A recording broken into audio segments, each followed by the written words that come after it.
Hey everyone, welcome. Today is Friday, the 29th of December. We are doing chapter 7 of Unlearn Your Pain. This is Unlearn Your Pain by Dr. Schubiner, and chapter 7 is about the first week of the process. And basically, the rest of the book has a workbook section. But as you'll see, there are a lot of slides still to go through this week, explaining basically the process and what you'll do. So I will get to the sharing the screen. Welcome all of you that are here. And share screen. And we'll get that bigger, present. Okay, so here are our slides. And admitting people. Here we go. Meeting summer. Okay. So chapter 7, Unlearn Your Pain. Week 1, taking control of your life. So there's basically, if you think about the overall view of the 28-day program, you would do 2 exercises each day. So like a meditation in the morning and a writing exercise in the evening. He said, if you can, try to devote an hour a day to this process. But also, don't beat yourself up or be hard on yourself if you're not able to do an hour a day. And what I found by going through it the first time is that, there's a lot of emotions that come up and heavy stuff. So, I didn't necessarily have the emotional capacity or ability to spend an hour a day, doing all this heavy stuff and crying. So basically, we'll go through and he even says many times throughout this chapter, try and do this every day. Try and work all of these principles into your day, and even throughout your day, we're going to talk about how to do it. And at the same time, be so compassionate about yourself, because if you're just pushing yourself really hard, you're still in that perfectionistic personality trait that keeps mind-body syndrome going, right? So ideally, a meditation exercise in the morning, writing exercise in the evening, but it does not have to look like that exactly. But think of this as reprogramming the brain exercises that you do many times during the day, depending on your situation. A lot of times people are like, well, I don't really have time to practice things like somatic tracking or some of the like calming techniques, but they can be really short. Somatic tracking can be like 5 seconds, right? And you just pause and come to the present moment and describe what you're feeling. So anyway, think of it more as little times throughout the day, especially if you can't do, just 1 hour block of time a day, or it's feeling too emotionally heavy. So find out for yourself which exercises are most helpful to you and practice them at your own pace. So also, like, don't feel like you have to do every single exercise exactly how he says to do it, because some exercises you might just skip entirely. Don't pressure yourself to do every exercise or to recover within a certain time frame. Doing so can delay recovery. You guys get what I was saying before? And then know that you will recover, relax, and proceed at your own pace. So it's a 28-day program, but you might even just do kind of one, each of these chapters per, spreading it out more, right? It doesn't have to be just like consecutive days. But some people, I'm sure, do that, right? So you just decide what is best for you and have compassion. So just as a summary, your brain has developed neural circuits that are causing your mind-body syndrome symptoms, so MBS symptoms. These circuits are real, and so they're, really producing pain or muscle tightness, or as we saw, even like blood flow changes or inflammation that can change from these neural circuits. And they've, developed because of I'm just going to look at the chat here. The neural circuits have developed because of the stressful events in your life, right? That's one of the reasons. Stressful events that triggers the nervous system to go into fight or flight, right? often subconscious emotions that were generated by these events. So you might have like, kind of said you wanted to do something and you kind of also didn't want to do it and you felt trapped and that was subconscious and you didn't even realize that you were feeling it, but that created some, neural circuit activity, or by the internal pressures that you put on yourself. And for me, I know that was the biggest one because like, people could say like, oh, you're doing such a good job. But to me, I still felt like, I needed to do more. I needed to do better. And so internal pressures, it could just be one of those three. And a lot of us have all three. Okay. So these circuits that have created pain and other symptoms are learned and can be unlearned. Reprogramming the brain. So of the people with chronic pain, which is about 1 in 4 or 5 Americans, so about 20 to 25% of the general population has chronic pain, and very few of that percentage actually have an ongoing structural cause for their pain. Generally, what they're estimating right now is like 80 to 90% of people do not have a structural cause, depending on the diagnosis. And those diagnoses, those structural causes are things like cancer or a fracture or infection, right? So, but most people who have chronic pain, it's these learned neural circuits. So this includes people with headaches, abdominal and pelvic pain, arm and leg pain, neck and back pain, and widespread pain syndromes. This is because of neural circuits. And research does show that when you change how you think or how you react to stressful situations, you're actually changing the brain and its circuits. So sometimes you may hear people say, you have actual changes in your brain because you've had chronic pain. And that is true. They scan people's brains who have chronic pain, and lots of areas light up with even little triggers. And it could even be like a sound, like nails on a chalkboard. And someone who's whose pain, sorry, whose brain they scan, who's had chronic pain, they're more likely to react to things like a sound or a wind or something, right? So that change has occurred, and there's always neuroplasticity. Our brain is always changing. So just because you look at an MRI one day or an fMRI, like they've actually shown that they talk about this in The Way Out. That kid that they talk about at the very beginning, his brain changed, and they did the scans to prove it. So um, oh yeah, someone says, glad you started the session by taking off the pressure to do everything every day. We're starting to feel overwhelmed by all the exercises in this chapter. You guys, I have to say, I personally, when I started this program, because I was doing a book club with it coincided with some other stuff going on, and I got so overwhelmed. I actually didn't even finish the book club. So we're getting further here this time. I'm just kidding. No, it was real for me. So anyway, I don't mean to like play that part of it up, because it's not necessarily like everyone's going to have the same reaction, but my gosh, you guys, compassion for yourselves makes all the difference. So I even try to have compassion with myself for getting really overwhelmed and not finishing that. Okay, so studies have shown that people with chronic pain and fatigue have changes that can be seen in the brain. That's what I was just talking about. Learned pain is also practiced. So each time we fire those neural circuits, when the pain persists for some time, it makes sense that those will result in visual changes that we can see in brain's imaging. And it also has been shown that with therapy and resolution of psychological symptoms, the brain changes back. Okay. And you have already taken the first step. Oh, I think this is the wrong slide.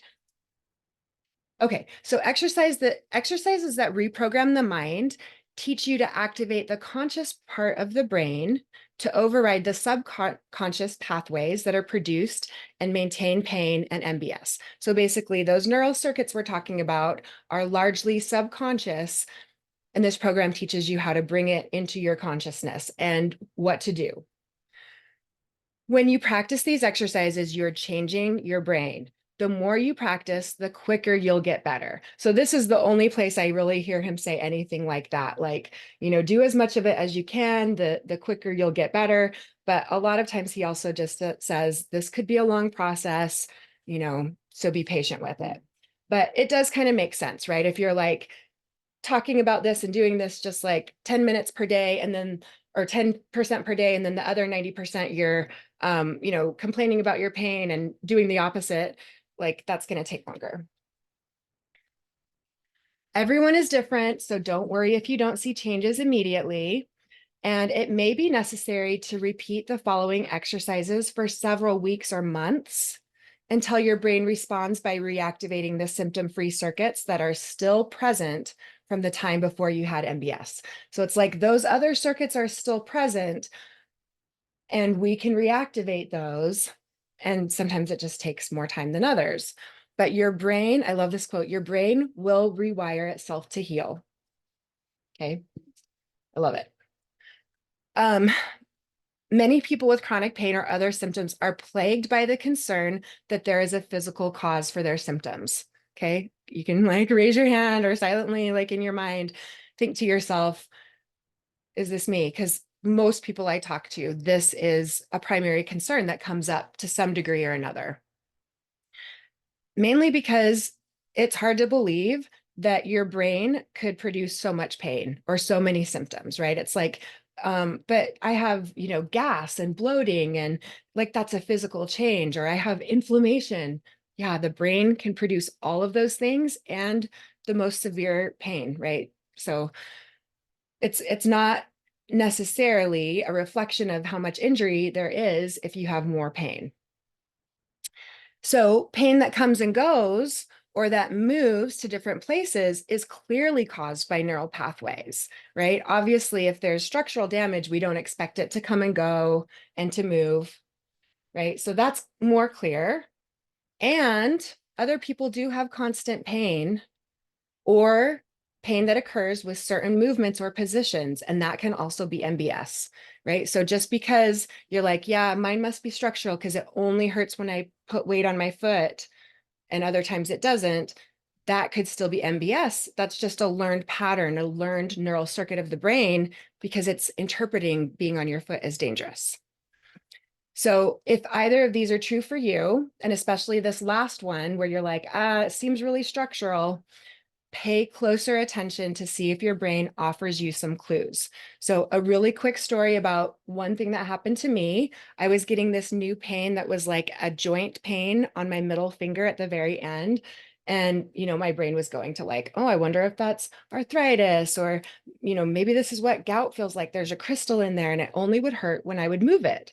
And it happened on and off for a few days and I didn't think too much of it. And then I was under a lot of stress and like my jaw started hurting on one side and then the other side. So finally I was just like, oh my gosh, I've got a journal. And all of those three pains went away, the jaw pain on both sides and my finger pain. I started moving it and it didn't have pain. So then I was convinced that was mind body syndrome. But look for those clues. Okay. Be the detective for the opposite. We'll talk about that later, but look for those clues. I was just reading this. So, but telling yourself you're okay when feeling sensations is practicing. So it doesn't have to be a lot of work every day. Yes, thank you, Mary. Right. So if you think about it, if you did like a lot of micro relaxations, you just did 3 breaths in and out or something, like that is something that you could work into your day many times. So it's more just forming some new habits. When you have that pain signal, how do you respond? And you get a lot of chances to practice because you have that pain signal a few times a day, maybe. Right. So you could use it like not use it against yourself, but use those opportunities as chances to practice. And don't expect to be perfect with that, right? If you have pain a lot, you're not going to do it all the time. So it's a fine line. But you'll know if you're feeling really horrible about yourself and beating yourself up, like that's a sign you're not doing it right. Pain reprocessing therapy. This is a term we use for reprogramming or rewiring the neural circuits of the brain. This term was coined by Alan Gordon, who wrote The Way Out, which you might have seen we did another book club on, and many of you are from that group of Tell Me About Your Pain by Alan Gordon. So Alan Gordon and Dr. Schubiner worked together on the Boulder back pain study. They chose 150 people who had over 10 years of back pain, and they did a 1 month intensive, basically. I think they were getting therapy twice a week for an hour, as well as they were all individually examined by Dr. Schubiner. And so they had a lot of belief structures in place, right? And a lot of support. And 75% of them were pain-free, which is an average of 0 to 1 out of 10 pain. It doesn't mean they never had a little twitch of pain, but like generally it was 0 to 1 out of 10 on average. And that was in 1 month, right? So those results are amazing. It shows the power of the brain. Not everyone has the same capacity to do that kind of treatment. So not everyone gets 75% within 1 month, but definitely like that was all research-based. So it's very cool. So MBS is caused by neural circuits that become persistent due to 4 main factors. Natural reactions to pain and other symptoms. So it's natural when you have pain or another symptom that you react in one of the ways we're going to talk about. So it actually drives chronic pain, right? You might think you're doing things to help it. You're actually making it more chronic. That's one way. Also, ongoing emotional reactions to past and current stressful situations, stressful life situations. So that would make sense, right? If you are under a lot of stress, your nervous system is in that, sympathetic state or whatever, your reactions, your neural circuits, your brain is more likely to make a mistake or determine things as dangerous that are not physically dangerous, but you get a pain signal for it, right? So emotional reactions and stress, personality traits, that's what I was talking about with like me beating up on myself all the time and how that wasn't helping.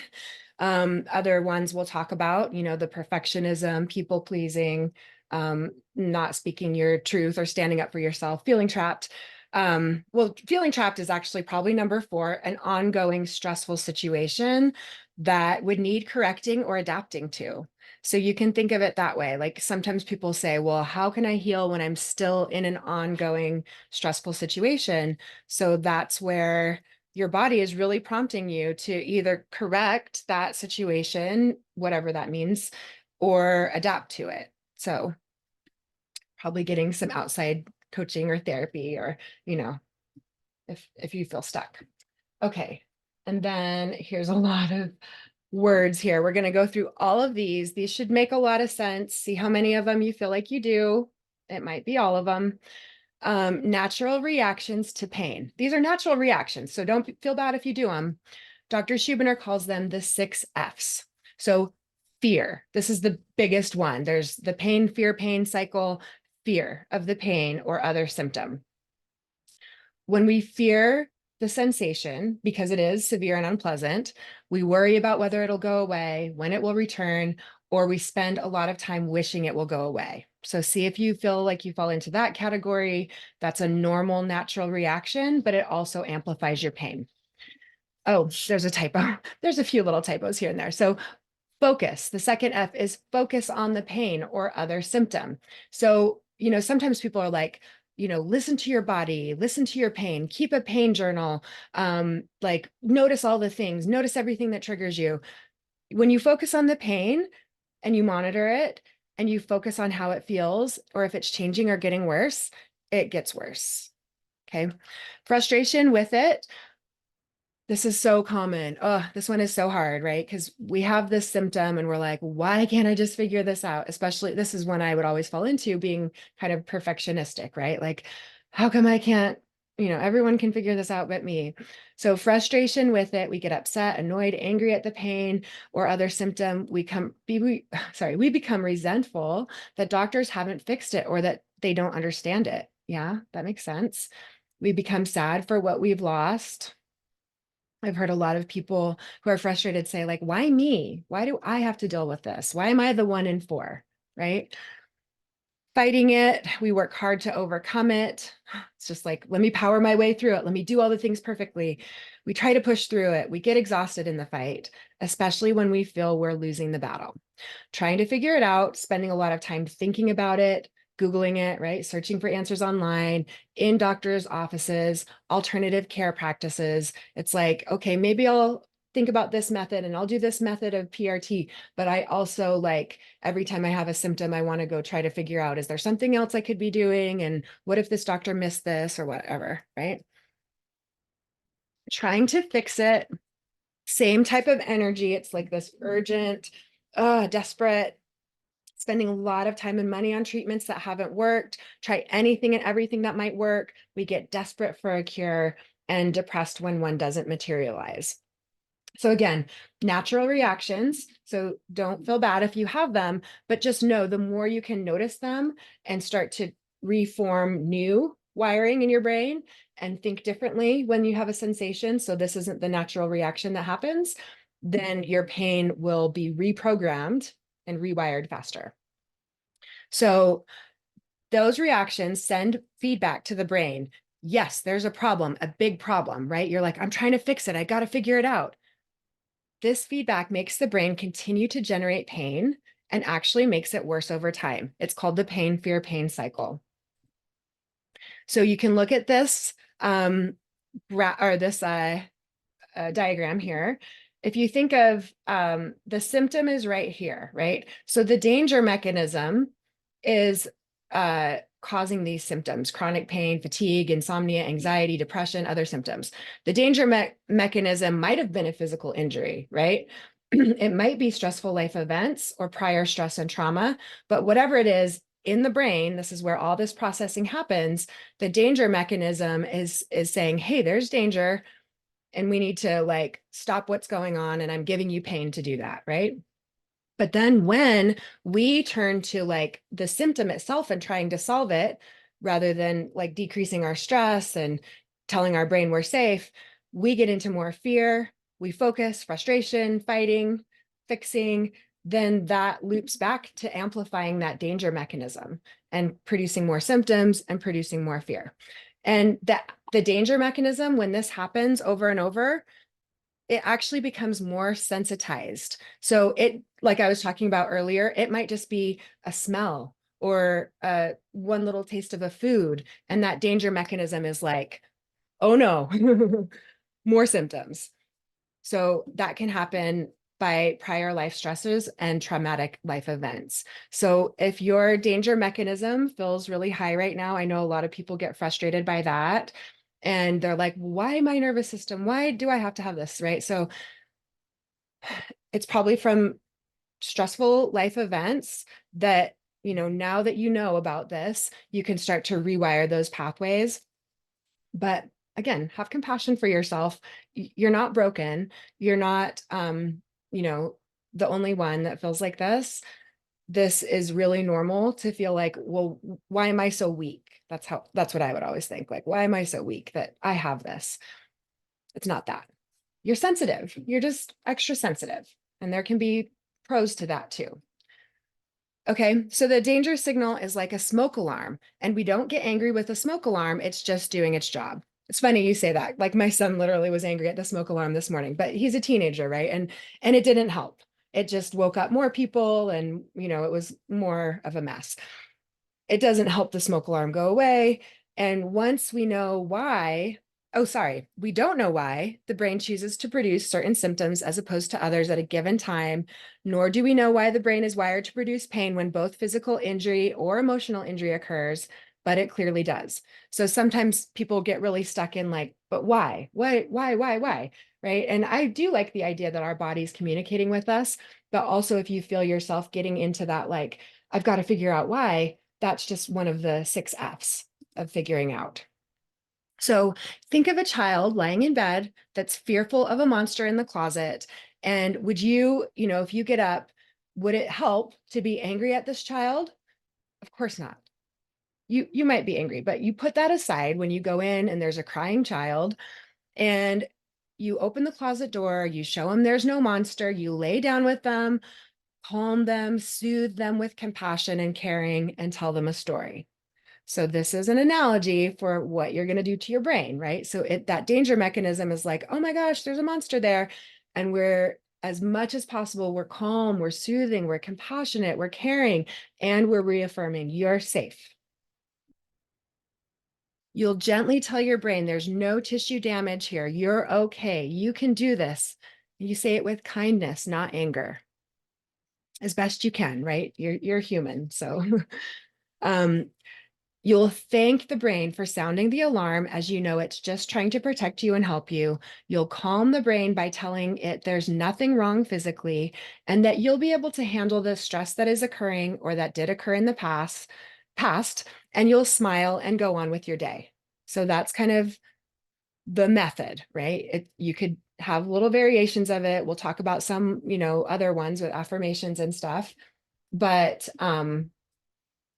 it's that pattern. You're kind, you're reassuring, nothing's wrong. We've got this. I got you. We'll handle it. We'll fix it. Yeah, someone was just asking too, if you're in pain 24/7, you have to fight through it every day just to get through the day. So how can you avoid that F? Right. So that's where doing this work, actually, that's the summary, I guess, that I'll give, is that as we'll talk about throughout this chapter, you'll have some ideas of some different ways that even if you are in constant pain, you can start to maybe come up with some techniques, like we'll start talking about.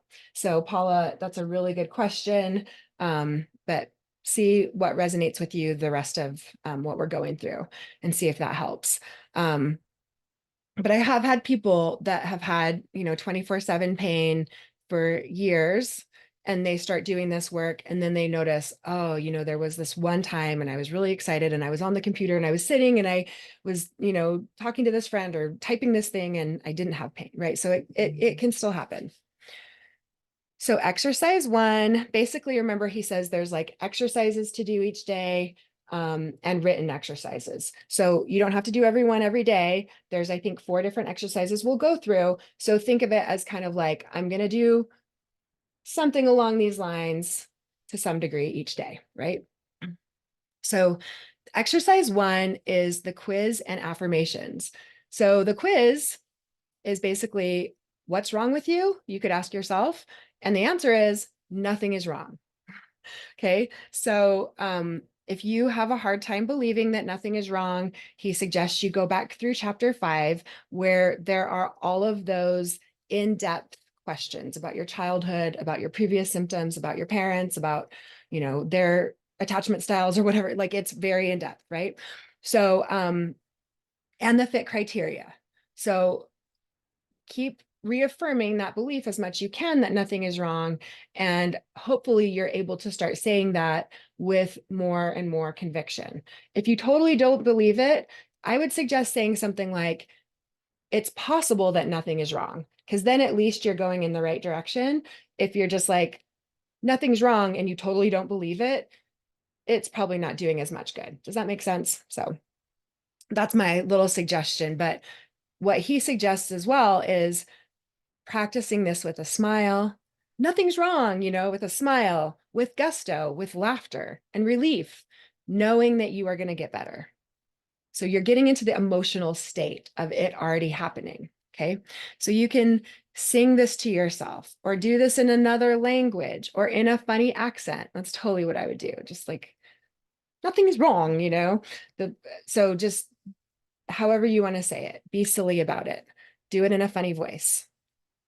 It may seem silly, but they are powerful ways of calming your brain, right? It's like that toddler, that's that child that's scared of a monster, and maybe you sing a little song or you do a funny voice and they laugh a little, and then your brain's like, oh, I am safe. So take this quiz several times a day as you start this program. Okay, so keep that in the back of your mind. What's wrong with me? Nothing's wrong. That's your quiz, and that's the answer to the quiz. You already know the answer. To help with your belief, you could use some affirmations. So he says, affirmations that might sound a little hokey or weird or something, but really it's proven that when you are saying these things with belief, then the brain produces different output. That's what we're going for. So I'm healthy. I'm strong. There's absolutely nothing wrong with me. Now, if that sounds like too much and you can't believe it, maybe you start with, there's nothing wrong with me, or it's possible there's nothing wrong with me. But the more you can get to that conviction, the more your brain will turn off those pain signals because it doesn't feel danger. I'm not afraid. I'm in charge. I can do what I want. I'm safe. I'm not in danger. I'll be fine. I'm okay. I'm safe. Like those are ones I say to myself. You're safe. I say it like that. You're safe. And I'm talking to my stomach, right? So do these affirmations several times a day in the beginning. So that's the second thing that you're going to kind of keep on your radar to do several times a day. And again, the ones that resonate with you most and you believe the most are going to be the most powerful. So really cultivate ones for you. Like some people don't feel like, oh, I'm healthy. They don't feel true yet. They're building that belief, but they could say like, my body is a healing machine. So yeah, you could try to modify those. And then there's this position of power. So you might have heard of that research of the Wonder Woman study where people stood with their hands on their hips, their arms out to the side and their legs wide, like this position of power, chest up. And they showed that people actually did better in job interviews if they did this position of power first. And they even increased their testosterone hormone by doing this position of power. So he says you could use those positions, right? He says, I even give you permission to use curse words as part of your affirmations. In fact, there has been research showing that swear words can reduce pain. That is actual research. They did say actually that if you use swear words a lot and then you use swear words, it has less effect to reduce pain. But if you're someone that doesn't swear a lot and you use a swear word at the time you have pain, it actually reduces your pain. Yeah. And Mary says, this is where I tell myself, I am Wonder Woman. Yeah. So much more powerful than like, oh, I hope this doesn't get worse. How's my day going to be? Right. I'm Wonder Woman. I've got this. I'm going to be safe. I'm going to be okay. Your goal is to reduce the fear of the pain and to reduce the other natural reactions, the 6 F's. Your goal is not to reduce the pain. This is like such a key point because I think in our minds, we're still like, okay, when I have a pain signal, I've got to reduce the pain. And to do it, I will say these things to my brain. But if you think about it this way, when you have a pain signal, your goal is to reduce the fear of the pain and the fixing it, focusing on it, all the 6 F's. So, so even if you don't reduce your pain, but you decrease that fear and those fear-related responses, you are still rewiring your brain. This is working for you. But sometimes, people get discouraged because they want a quick result. Of course, we all do. And it can seem like maybe it's not working if you don't get that immediate pain reduction or something. But remember, the way to reduce the symptoms is by calming the brain, right? So we don't need to just go and Google a bunch of things. That decreases our anxiety for a minute because we calm that, I've got to figure things out itch. But what we need to do is just focus on calming the brain, and then the symptoms will go away. And it's actually not a good idea to focus on the pain or other symptoms. So if you were someone who has been told like just really like focus in on it and like really notice every time you have pain, it's actually been shown that people who kept a pain diary had more pain and more frequency of pain than people who didn't track it like that.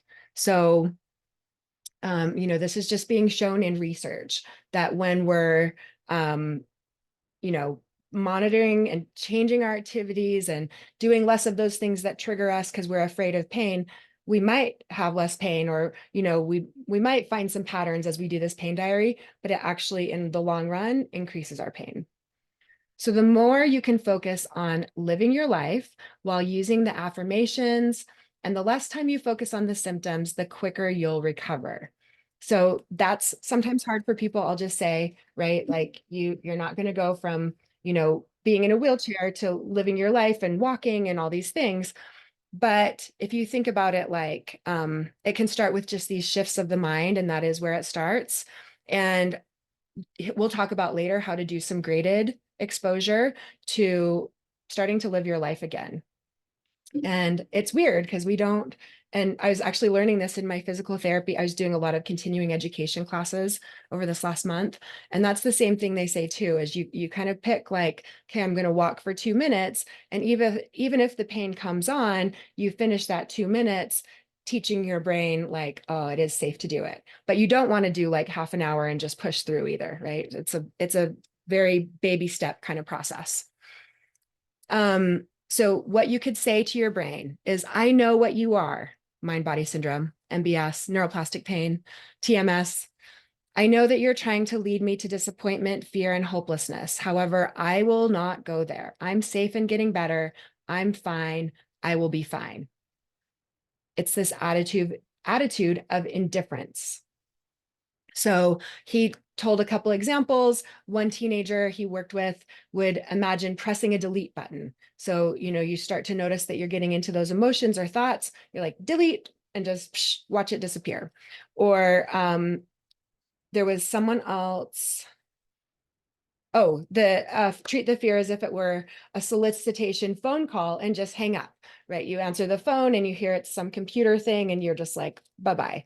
And that's the same. Like, you'll still have the symptoms, you'll still have the thoughts and emotions and the reactions.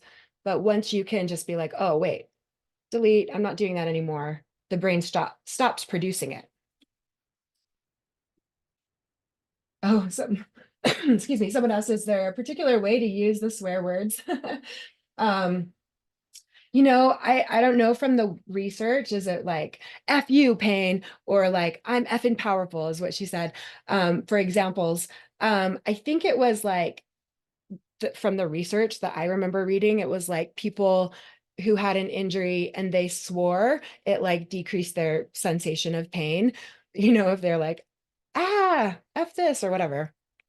But just like see how it feels in your body, right? Like maybe you're from a culture that doesn't swear a lot and you feel really bad saying it. So don't force yourself to be like, okay, well, I have to do it this way to decrease pain. Feel what's going on in your body. And if you feel more powerful with it, then add that little emphasis, spice it up a little. Um, Mindful awareness or somatic tracking. Sitting still and observing the sensations in your body from moment to moment. So PRT talks a lot about somatic tracking. I noticed Dr. Schubiner tends to call it mindful awareness.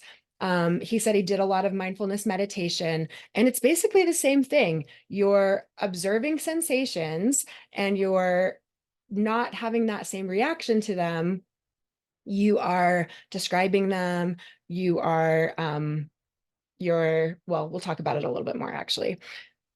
He says one way to start, which I hadn't really heard before, is just ask yourself how you feel about the symptom or sensation. Do I fear it? Do I hate it? Am I annoyed by it, resentful of it, worried about it, feel guilty about it? And ask these feelings to just step aside for a few moments, right? So if you're like, oh, I am so annoyed by this pain in my shoulder, I freaking want it to go away. You're like, okay, I'm going to put that annoyance over to the side while I do this somatic tracking and just pay attention to this symptom mindfully. You're showing your brain that these sensations are not dangerous and do not need to be feared. I always tell people it's like you're rewiring your brain in real time when you are reacting differently to that same stimuli. This process turns down the danger alarm mechanism and the fear response of the brain, which in turn reduces pain, anxiety, and other symptoms, right? So it's turning down that volume knob of the pain fear cycle. As you're able to just be in the present moment, describing it, it turns that down. So there is a synopsis. I was thinking maybe I'd read through it. I really don't think we're going to have enough time. And he does have a meditation. If you've purchased the book, you can go to unlearnyourpain.com and he has the password for it. And so there's a lot of options for somatic tracking. He describes on page 108 how he would do mindful awareness. So you can look at that. But generally, like if you've read The Way Out, if you know this process, what I think of with somatic tracking, just as a real quick summary for me is I think of describing it, like the shape, the movement, the color, the texture, the temperature, things like that. So just describing, instead of saying like, oh, there's my acid reflux, you're like, oh, it feels like, this kind of bubbling and it's burning and it's red. And so you're just describing it. Okay. So somatic tracking is something you can do as part of a meditation, or like I said, you could do it as just, kind of a 1 minute thing as you're walking. You're like, oh, this pain on the side of my knee, it feels like it's the shape of a C and it almost feels like a plastic disc. And maybe I imagine it as yellow. You know what I mean?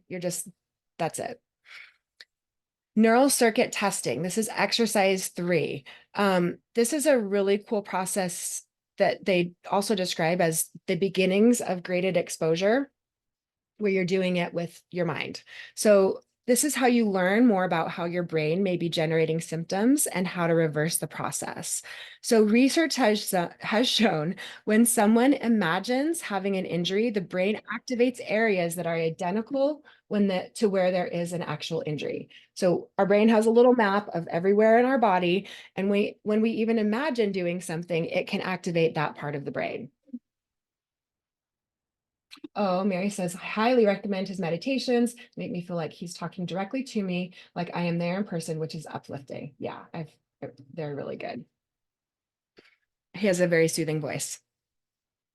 So think about just in general, if you've developed any pain or symptoms with certain movements, when you go to certain places, exposed to hot or cold water, certain foods or sounds or smells, weather, computer screens or typing, light or deeper touch or pressure in certain spots. These are all basically, like, they call it predictive coding, types of things that your brain has interpreted as dangerous because maybe like your back used to hurt when you bent over when it was injured, but now it's 10 years later and you still have pain bending over. That's just that learned behavior, that neural circuit. So once the brain learns this neural association, it becomes persistent and can spread over time. So it might start with just like, it's only if I bend all the way over. And then it gets to where, like, if I even lean forward when I'm sitting, that starts to hurt. And even sitting hurts, right? It spreads. So an example is with food too. So people who have thinking that they are allergic to one food or chemical begin to have similar reactions to other foods, and this can spiral out of control. You want, let's see, when you can react to these situations as being safe, then the brain turns off the symptom, right? If I was like outside and walking and I saw something that I thought was a snake and I had a fear response, but then I saw, oh no, it's just a garden hose, that would decrease the fear response and the symptoms. So we want to show our brain these things are safe. And this could be like, you see this with probably even physical therapy, massages, acupuncture, herbal products or supplements, Reiki, hot baths, or certain exercises. So we might be like, well, when I do this certain foam rolling or stretch or something, then that, decreases the pressure and then that fixes it. Yeah, but it's probably that pressure was started from a neural circuit. And so addressing the fear response that you have to it will decrease your brain's production of it in the first place. So make a list of your triggers, include things such as light, sound, smells, food, chemicals, weather patterns, screens, typing, certain movements or positions, exercises, touch or deeper pressure, certain people, that could be a trigger. It actually can be, places, situations, or anything else. So this is some of the work you can do, listing your triggers. And then he goes through the steps. I think let's just do this as a little demo. Is there anyone that has something that they could easily demonstrate, like that wants to be a participant with this? What does he call it? It's not graded exposure. Anyway, it would be someone that maybe, like, if you have pain with going from sitting to stand, or if you have pain when you're standing up. Is there anyone that wants to be a real live demo? I don't see all of you actually on, but if someone wants to raise their hand, I think I might see it, or unmute. I can just go through the steps, but it might be funner when, or more fun when PJ, do you want to? Oh, migraines in the morning, someone was asking. Yeah. Okay. PJ, are you there? Can you unmute? Or, oh wait, who's PW? Come on, let's do this. It'll be fun. Yeah. There Okay. you are. My problem is pain in my right or left shoulder, Uh-huh. and a couple of years ago I had it in the opposite shoulder, and I got rid of it when I was in a curable group last spring. Mhm. But then it's appeared in the other shoulder, and I've had it for months, and I can't get rid of it. Ah, is there a certain motion that you do that increases your pain that you could show us? Yeah, when I lift up my arm Yeah. and pull it back a bit, Yeah. especially like when I go to put my clothes on or take them off, Yeah. clothes I put on over my head. Yeah. Like right now in this position, it's hurting in the upper arm. Okay. Okay. Perfect demonstration. You can put your arm down. If it is something you can easily demonstrate, just do that first. And then how much pain was there from 0 to 10 if you were to rate that when your arm was up? Probably a 5. 5. Okay. So now I what I mean, want if I to do, pushed it further, it would be more. okay, yeah, no need to do that. Just kind of a quick, like, okay, this is what happens within a few seconds of holding it up. And so now what you'll do is close your eyes, maybe just take a few breaths out or a sigh just to kind of make sure you're not too in your head. And then what I want you to do is imagine doing that activity that you just did. So don't actually move your arm, but imagine lifting it up like you just did as best you can, like you're watching yourself do it, and just see how your body reacts as you imagine it. Yeah, I'm feeling pain in the back in the shoulder blade. Yeah. Like how much pain from 0 to 10? Probably like a 3. Yeah. So that's pretty amazing just to see how much your brain is involved with that production of pain, right? So just Mm-hmm. I just like to take a moment and just everyone recognize if you are visualizing something. Like for me, I was in Dr. Schubiner's training and I thought of drinking coffee and my stomach started to hurt. So I was like, oh my gosh, this is obviously neural circuit. If just thinking about raising my arm, the danger signals are so strong, my brain is like, no, this is going to be dangerous. It's going to hurt. And it actually does produce pain. Mm-hmm. Makes sense? Okay, so that's the first step. And then the second step is to imagine that you're doing it.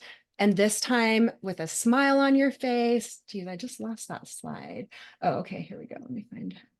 Um, so you're going to, I'll just read what he says since I'm not showing the slides. Sorry, I just flipped the mouse and everything went to a different screen. Okay. Okay. Smile and tell yourself that you're fine, healthy, strong, not in danger. You're safe. You're not afraid. And imagine doing that activity again, but this time imagine you are doing it with joy and ease in your heart and your mind. Imagine how good it would feel to do this activity without any fear or worry. So just do the best you can. For some people, this can be hard. So don't get down on yourself if you can't imagine it pain-free and with joy. But again, that's just something to notice. But see how much you can imagine like the joy, the relief, the freedom. You could even smile in real life. That's what Dr. Schubiner has people do. Smile in real life and then imagine it. How did that one go this time, PJ? It was a little less. I mean, there's still a little bit of a sensation in the shoulder blade, but it's a little less. Interesting. Okay. Yeah. So what if you imagine we'll just go off the script just a little bit. Just imagine doing it on your opposite side and how easy that is, and now how good that feels. Like that one's moving pretty well now since you did cure ball. Yeah. Mm-hmm. Okay. So just imagine that other side for a minute. Okay. Imagine, maybe you just even imagine like you're at a really relaxing place. You're at the beach. There's the warm sun on your face. You can kind of feel the wind in your hair. That one side is feeling really good. Then imagine doing that other side one more time. Just see if you can get like, maybe it's sometime in the future you think of that you're like, oh, okay, I'm so glad I'm over this now. I have some relief. It feels so good to move my arm. I love moving my arm now. How does that go? Better. Better, but it's still hard to do. I'm glad that you're saying that, because like some people have that experience and they think something's wrong with them. But right, if you have a lot of these neural pathways, your brain, even imagining it, might be like, hey, no, we're not quite ready to say that's okay yet.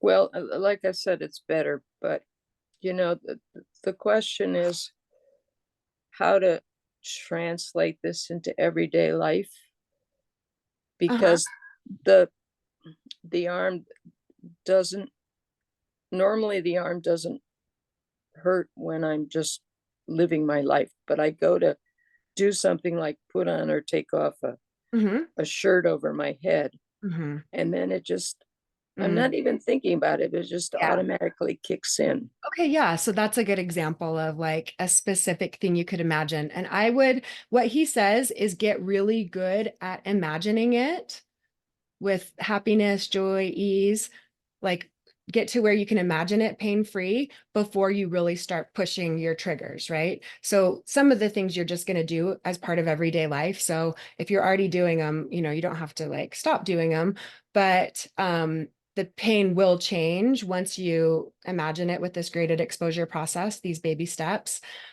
Or you can start to increase your triggers. Maybe you're like, now I'm going to go try on a bunch of clothes where I'm doing it for, 30 minutes and whatever, you work up to that. But I know what you're saying. Sometimes it's like just it comes on when you're least expecting it. You go to reach behind you, or you know what I mean? There's something like that. Yeah. But know that just in general, that that could be your chance to practice not doing the 4 Fs, right? That could be your chance to just be like, oh, there's that pain. It feels like, this big rubber that's getting stretched and it feels like a burning, right? And you just describe it instead of being like, oh no, now I've done it wrong. How am I ever going to get better? Oh, I better go to the doctor, right? Mm. So that even could be rewiring your brain is when you have that stimuli to do that. But so then step 4 is basically like so step 3 we just did. You try to imagine it as best you can without pain, with joy, with ease. The emotion is part of it that you really want to keep. Um and then uh if you just go to raise your arm right now again, just see if it feels any different just from that little time. Um, it depends on the position. Mhm. Yeah, I mean, it's still out to the side right here. It's still pretty tight there. Uh-huh. Was it also a 5 or was it like a little less? It's a 4 or 5 right now. So again, that would be the process before you're pushing a lot of like arm reaching, is this visualization, and get really good at that. And then Yeah. when you test it and it's feeling better, then that would be the time to be like, oh, okay, now I can push some of those triggers. Okay. Okay. Thank you. Thanks for being willing. Okay. Go back to as many slides as we can get through in 6 minutes. Oh my goodness. This is a longer chapter than I realized once I started. Okay, so step 4, that's when you start to do the triggers. And there's a whole process that you can do that are like baby steps, right? Like maybe it's walking for 2 minutes, right? You're not going for like the half marathon all of a sudden, just because you could imagine a little bit of pain-free walking. Keep reminding yourself, this is the part that you were asking about, PJ, everything is okay. Recognize your brain may create symptoms one day, and then or no symptoms one day and then increase symptoms the next. That's part of the recovery process. That's part of it. Don't get frustrated or mad when you still have that symptom. Just, keep trusting the process. Again, he goes back through these affirmations. I'm healthy, I'm strong, there's nothing wrong with me. These are things you could say if you do that, put that shirt on and you have that pain, instead of going to, why isn't this ever changing? Or I'm so mad at this. I'm healthy, I'm strong, there's nothing wrong with me. That's a chance to practice your affirmations. Even if there is some pain, I will be okay. I'm proud of myself. I can relax with that knowledge. I don't have to worry anymore. Everything will be fine. I'm okay. There's no danger here, no worries. Just like, this is the repeating message you want to be sending your brain in all these different words. And when your symptoms worsen, usually because you are afraid. So if you reduce, what people usually do when they're afraid is they don't do that exercise, they don't do that trigger, they don't eat that food, they don't go to that place. So you want to be able to get eventually to the point that you don't limit your life in those ways, and that even if you do have some symptoms, you have that outcome independence. You're like, it's okay, I'm going to be fine. And it can get worse before it gets better. So don't think that's the problem if that happens. We still have people joining. I wonder if they have the wrong hour. So let's see. Don't be fooled if you have the symptoms. Your brain's trying harder to scare you. That's where you might get the symptom imperatives, even where you have new places starting to hurt that you didn't have before. Keep to that goal and make it really, really small. An exercise you can do during the day is taking a moment to calm your brain and say, it's okay, this will pass. So writing exercises, you guys probably shouldn't have done all of the graded exposure demonstration, but that's really a fun one. I'll have the slides that you guys can go through, and the PDFs of the slides you can have access to. And this basically is going through the writing exercises. He has you list past or stressful events, and he has guidelines of anything. You would write down every event. This one time in third grade when, my zipper was undone and everyone laughed at me. Like, that's a major one that comes up for me. So like doing that, right? List all of the personality traits that might be part of it and go through this list. I was checking off most of them. And then he talks about this emotional awareness and expression therapy. And that is this 25-minute writing exercise. Go to some of the items from those lists and do the top 3. And then you can do this clustering or webbing for 5 minutes. Basically, you do a circle and then a line to something that relates to it. And it's just this free association. You do it for 5 minutes, and then you do some 10 minutes of writing about this topic and 10 minutes of what you understand about it.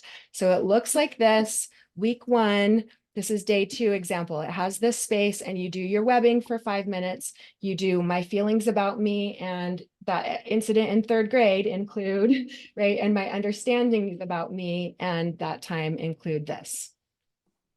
He has those meditations we talked about, and as much as you can say, these are just thoughts, this is just pain, you have that outcome independence, it over time sends that message to your brain to turn off those neural circuits.